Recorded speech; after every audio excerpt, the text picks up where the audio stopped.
अगर आप भी ट्रेडिंग में नए हो और बार बार लॉस हो रहा है या आपका अकाउंट ग्रो नहीं हो रहा है तो रीजन मार्केट नहीं है, रूल्स को फॉलो ना करना। नमस्कार दोस्तों, तो मैं हूं सचिन वशिष्ठ और आज की वीडियो में हम बात करेंगे ऐसे 3 रामबाण नियम के बारे में जिन्हें अगर आप ऑनेस्टली फॉलो करोगे तो चाहे आप बिगनर हो चाहे एक्सपीरियंस, लॉस रुकेगा और प्रॉफिट भी आना शुरू हो जाएगा। इस वीडियो को पूरा देखना क्योंकि लास्ट वाले पॉइंट में 90% ट्रेडर इसको फॉलो नहीं करते हैं। तो शुरू करते हैं हम रूल नंबर पहले से। रिस्क मैनेजमेंट ट्रेडिंग का बैकबोन है। और दूसरे नंबर पे बात करेंगे हम स्ट्रेटजी, जो सिस्टम के बिना ट्रेडिंग या अगर उसको आप गैम्बलिंग भी कह सकते हो। और तीसरे नंबर पे हम बात करेंगे फिक्स टाइम ओवर ट्रेडिंग का इलाज। हम रूल नंबर पहले पे आएगा वो है रिस्क मैनेजमेंट ट्रेडिंग का बैकबोन। इसको हम पूरा डिटेल से समझने वाले हैं। तो सबसे पहले हम बात करेंगे रिस्क मैनेजमेंट या ट्रेडिंग का बैकबोन में गलतियां क्या होती हैं। तो पहला पॉइंट हम बात करें आज पक्का मूव आएगा का मतलब होता है कि जितने भी नए ट्रेडर हैं या फिर नए आने वाले हैं या फिर अगर आप ट्रेडिंग कर रहे हो पहले से, तो जैसे ही अगर आप जब में ट्रेड लेते हो और आप अब मूव आएगा, अब ये हमारा लॉस जो है कवर होगा, अब नहीं तो अब लॉस कवर होगा, अब हमें प्रॉफिट देगा। तो ये अधिकतर लोगों के साथ होता है जितने भी नए ट्रेडर हैं। सेकंड नंबर पे हम बात करेंगे इस ट्रेड में ज्यादा क्वांटिटी ले लेता हूँ ताकि है कि पहले ट्रेड में एक लॉट से करेंगे तो जिसमें वो लॉस ले लेते हैं एक लॉट से, तो दूसरे ट्रेड को प्लान करते हैं उसकी सेम डबल क्वांटिटी से जो उनका अकाउंट है वो बहुत जल्दी ही वाइप आउट हो जाता है या खत्म हो जाता है, जिसको आप ओवर ट्रेडिंग या रिवेंज ट्रेडिंग भी कह सकते हो। अब हम बात करते हैं तीसरे पॉइंट के बारे में। एसएल बाद में लगाऊंगा, ये मैंने आपको पहले पॉइंट में समझाया था। वही बात है कि जब आपने ट्रेड ले लिया है अब उसमें आप एसएल नहीं लगा रहे, ये बोल रखे हैं मैं बाद में लगाऊंगा, और अगर आपका ट्रेड लॉस में चल रहा है तो आप एसएल नहीं लगाओगे, होप में बैठे रहोगे कि अब मार्केट ऊपर जाएगा तो जो मेरा लॉस चल रहा है वो मैं प्रॉफिट में कमा जाऊंगा। पर ऐसा नहीं होता है, इसके कारण बहुत बड़ा लॉस हो जाता है और अकाउंट वाइप आउट हो जाता है, या इसको आप अकाउंट को उड़ाने का खुद जरिया समझ सकते हो। तो इसमें मैंने यही लाइन लिखी है नीचे, और यहीं से अकाउंट टूटना स्टार्ट होता है, मतलब कि अकाउंट यहीं से ब्लो हो जाता है या अकाउंट वाइप आउट हो जाता है। तो इसलिए भी चीजें नए ट्रेडरों को बहुत गलती करते हैं।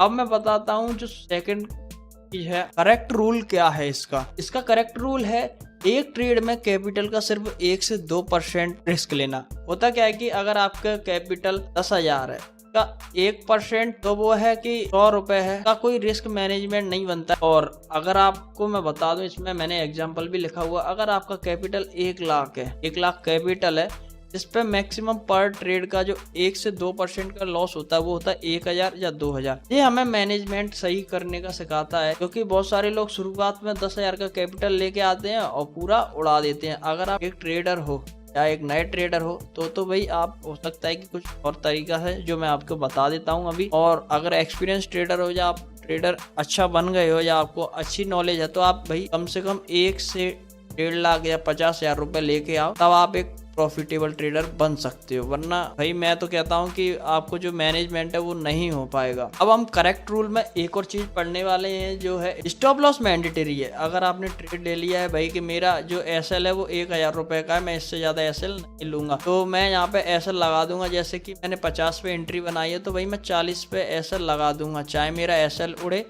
चाहे मेरा टारगेट आए।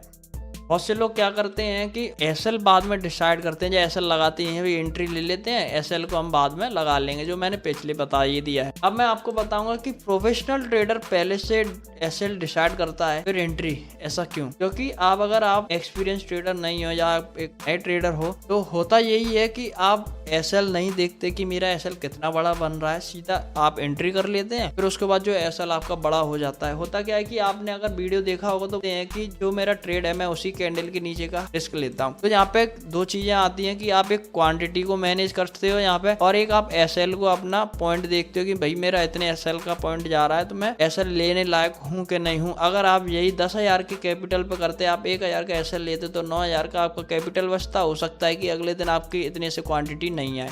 तो ये भाई सबसे बड़ी समस्या है नए ट्रेडरों की। अब मैं बात करूंगा इसका करेक्ट रूल क्या है रिस्क मैनेजमेंट। तो मिनिमम जो रिस्क रिवॉर्ड है वो आपका 1:2 होना चाहिए, समझ रहे हो। जैसे मैंने ट्रेड लिया तो अगर मैंने इसमें ट्रेड लिया 50 पे और मेरा 40 का एसएल है तो भाई मैं 70 पर ही निकलूंगा। ऐसा नहीं है कि मैं 50 पे आपका जो C2C आया 60 पे पहुंचा तो मैंने एसएल यहीं से निपटा के ले लिया पूरा, 1:1 में आप कह सकते हो कि भाई 1:1 मैंने बुक कर लिया, तो ऐसा नहीं है, अकाउंट भी ग्रो नहीं होगा और आप ट्रेडर बनने चाह रहे हो वो नहीं बन पाओगे। इसलिए आपने अगर ट्रेड ले लिया तो या तो मेरा एसएल जाएगा या फिर मेरा प्रॉफिट आएगा, केवल दो ही चीजें इसमें से होने वाली हैं। क्योंकि बहुत सारे लोग क्या करते हैं कि भाई ट्रेड ले लिया, अब ऊपर जाके 70 पे या 65-68 पे वो काट देते हैं कि भाई बहुत है, इतना मेरा बहुत हो गया। पर ऐसा नहीं होता है, अगर आप डिसिप्लिन तोड़ोगे तो मार्केट आपको भी तोड़ सकता है। इसमें अगर देखो मतलब वही मैंने आपको समझाया जो यहाँ पे लिखा हुआ है कि 10 पॉइंट का एसएल 20 पॉइंट का टारगेट। क्या है कि 1:2 में अगर मैं तो ये कह रहा हूँ कि आपके अगर 5 ट्रेड भी खराब जाते हैं, 10 ट्रेड में से 5 ट्रेड भी मेरे खराब गए तो 5 ट्रेड मेरा बाकी बचा।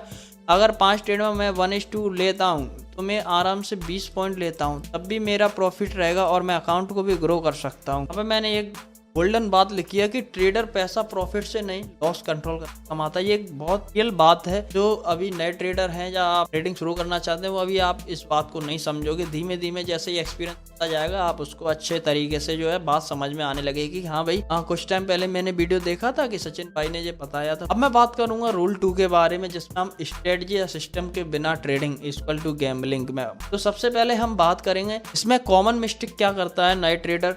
कॉमन मिस्टेक ये रहता है कि आज 5 मिनट की स्ट्रेटजी, मतलब मेरी कोई स्ट्रेटजी है जो 5 मिनट पर वर्क कर रही है, जो आज मैंने स्ट्रेटजी ली भाई और आज उसने लॉस दे दिया, तो कल मैं क्या करूंगा कि मैं कल 15 मिनट वाली स्ट्रेटजी, जैसे होता है कि 15 मिनट का कैंडल हाई और लो मार करो, ऊपर जाके देखो तो बाय करो और नीचे ब्रेक करे तो सेल करो। स्ट्रेटजी ने लॉस दे दिया तो हो सकता है कि परसों भी आप यही कहो कि भाई दूसरी स्ट्रेटजी लाओ और भाई देखते हैं अगर वो प्रॉफिट देगी तो मैं उसी काम करूंगा। उसके अगले दिन बात आती है इंडिकेटर पे। मैं अगर आपको कोई सा भी इंडिकेटर दे दूंगा ना तब भी आप एक प्रॉफिट नहीं बना सकते, क्योंकि भाई यूट्यूब पर इतना वीडियो पड़ा है स्ट्रेटजी का, भाई अगर उसमें से आप एक फॉलो कर लेते हो तो भाई आप एक प्रॉफिटेबल ट्रेडर बन सकते हो। अगर आप पर डे जो है स्ट्रेटजी चेंज करोगे तो उसका कोई रूल नहीं है। इसलिए मैं कहता हूँ कि भाई आप एक स्ट्रेटजी पर वर्क करो, ये सबसे बहुत गोल्डन अच्छी बात है। अभी सही अप्रोच क्या है देखो, मैं सिर्फ एक सिंपल स्ट्रेटजी पर वर्क करो। मैंने आपको बताया था सिर्फ एक स्ट्रेटजी, मैंने जैसे बताया है कि फर्स्ट रेड कैंडल, अगर आप उसको ही फॉलो करते हो तो मंथली में आप उसकी भी एक अच्छा प्रॉफिट जनरेट कर सकते हो।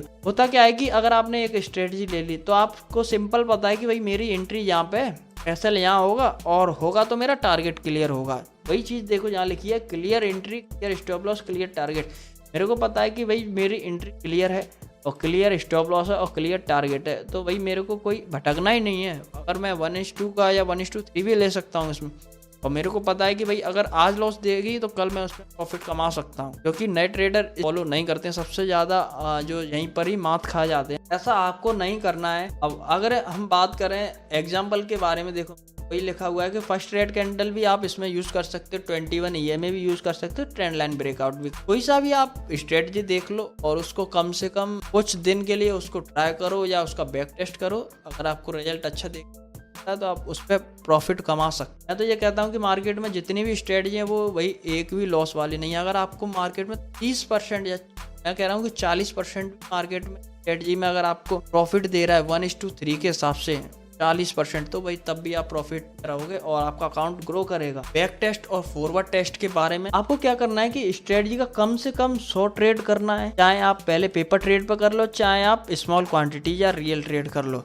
तो मैं आपको सजेस्ट करूंगा कि आप रियल क्वांटिटी से करो, पेपर ट्रेड मत करना, क्योंकि इसमें आपका इमोशन वगैरह कुछ नहीं होगा। अगर आप रियल क्वांटिटी से करोगे तो इसमें इमोशन होगा, आपको डर लगेगा कि भाई कैसे करके मैंने कैपिटल लिया, अगर मैं इसको ऐसे उड़ा दूंगा फालतू में। तो आपको एक स्ट्रेटजी पकड़ना है जिसपे आपको 100 से 150, मैं कह रहा हूँ कि 200 ट्रेड मार के देखो और उसका फिर आप रिजल्ट देखना। मैं कह रहा हूँ कि आप एंड आप एक प्रॉफिट में निकलोगे। एक स्ट्रेटजी पकड़ो और उसको अच्छी तरीका से उसका बैक टेस्ट करो और उस पर आप ट्रेड मारो, 101% आप प्रॉफिट जनरेट कर सकोगे। आज नहीं तो कल आप उस स्ट्रेटजी पे आप प्रॉफिट कर सकते हो। उस स्ट्रेटजी पे अगर आप जैसे नए ट्रेडरों को देखोगे तो उस पर आप वो लॉस कर रहे होंगे, हो सकता है कि आप जो बैक टेस्ट करने के बाद अच्छा प्रॉफिट जनरेट कर सकते हो। अब मैं बात करूंगा रूल 3 बारे में, क्रिप्टो मार्केट में भी यूज कर सकते हो, जो फॉरेक्स मार्केट। ये ओवर ट्रेडिंग का इलाज है, पुख्ता इलाज यही है ओवर ट्रेडिंग ना करने का, है ना। इसमें हम बात करेंगे कि गलती क्या होती है। गलती क्या करते हैं, आपने सुबह प्रॉफिट कमाया, भाई मैंने सुबह प्रॉफिट कमाया, आज का दिन इतना ही हो गया। फिर क्या होता है कि भाई मैंने प्रॉफिट तो कमा लिया, अब मन में लालच आता है कि भाई एक और ट्रेड और लेके देख लेते हैं, तो उसमें भी प्रॉफिट आ गया, ठीक है। फिर और मन में लालच आया कि भाई एक और ट्रेड ले लेते हैं, जितना भी आपने प्रॉफिट कमाया वो एक ट्रेड में आके आप लो कर दोगे या आप खत्म कर दोगे। तो ये नए ट्रेडरों को नहीं पता होता है। देखो वही लिखा है, फिर रिवेंज ट्रेड, फिर ओवर ट्रेड, और शाम तक आपका जो अकाउंट है वो जीरो हो जाता है, जिसके कारण भाई जो आपने सुबह प्रॉफिट किया था वो शाम को आपको लॉस में देना पड़ता है। लगता है कि आप अकाउंट ही उड़ा दो। गलती तो मैंने बता दी, इसका सॉल्यूशन क्या है। तो सॉल्यूशन मैं आपको बताता हूँ, टाइम ट्रेडिंग। जैसे कि मैंने फर्स्ट रेड कैंडल बनाया, इसमें मेरा अगर प्रॉफिट आया 1:2 तो मैं इसमें प्रॉफिट बुक कर लूंगा और सिस्टम यहीं क्लोज कर दूंगा भाई। मैं फिर इसके बाद चाहे मार्केट ऊपर जाए चाहे नीचे जाए, चाहे कितना भी पॉइंट फट जाए, मैं कोई मतलब नहीं है, मेरा ट्रेड आ चुका है, चाहे लॉस हो चाहे प्रॉफिट। लिखा हुआ है 9:20 से 10:30 वही स्केल पर, या अगर आप कोई स्ट्रेटजी करते हो तो आप इतना टाइम बहुत है, फिर आप दिन में बंद करो। चाहे आप अगर आपका स्ट्रेटजी दिन में काम करता है तो उस पर आप काम कर सकते हो। और अगर हम क्रिप्टो या फोरेक्स के बारे में बात करें तो क्रिप्टो में अगर आप शाम को ट्रेड करते हो तो उसमें एक लंदन सेशन रहता है जो 6:30 से 9:30 बजे के बीच में चलता है। तो आप उस पर भी वर्क करोगे तो मिनिमम 3 घंटा आप जो है एक मार्केट में दोगे तो आप एक अच्छा सेटअप बना के एक अच्छा प्रॉफिट जनरेट कर सकते हो। क्योंकि अगर आप ऐसा नहीं करोगे तो भाई जैसे ओवर ट्रेडिंग रहेगा और फिर आप उस कोई हिसाब किताब नहीं रहेगा, आपको जो शाम तक फिर अकाउंट को जीरो कर दोगे। पहले आपका जो नियम है वो अकाउंट को बचाना है, उसके बाद आपको जो और आगे देखना। हमें क्या करना है, सबसे पहले रूल्स में हम 2 से 3 ट्रेड हम पर डे करेंगे, मैक्सिमम 2 से 3 ट्रेड। अगर मैंने बताया कि आप 3 घंटे मार्केट में बैठ रहे हो, आपको 3 घंटे में कम से कम ज़्यादा नहीं तो 6 से 7 बार सेटअप बनेगा।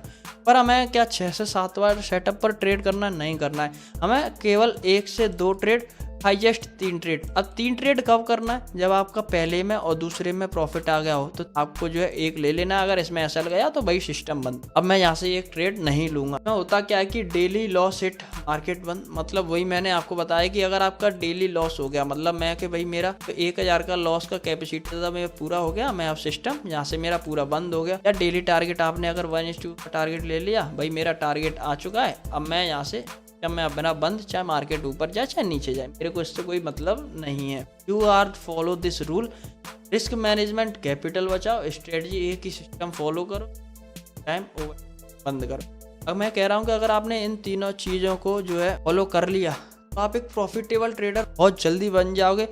और 100% मैं कह सकता हूँ कि आप एक प्रॉफिट जनरेट करना भी सीख जाओगे। लॉस को आप थोड़ा थोड़ा कम करते करते आप एक प्रॉफिट में कब आ जाओगे आपको कभी पता नहीं लगेगा। भाई जब प्रॉफिट आना शुरू होगा ना तो आपके जो साइकोलॉजी वो भी बहुत अच्छा डेवलप होगी और आप एक प्रॉफिटेबल ट्रेडर बन सकते हो। अगर वीडियो में कुछ भी जो आपको जानकारी के लिए मिला हो तो वीडियो सब्सक्राइब कर देना और कमेंट में कि मैं ये 3 रूल जरूर फॉलो करूँगा।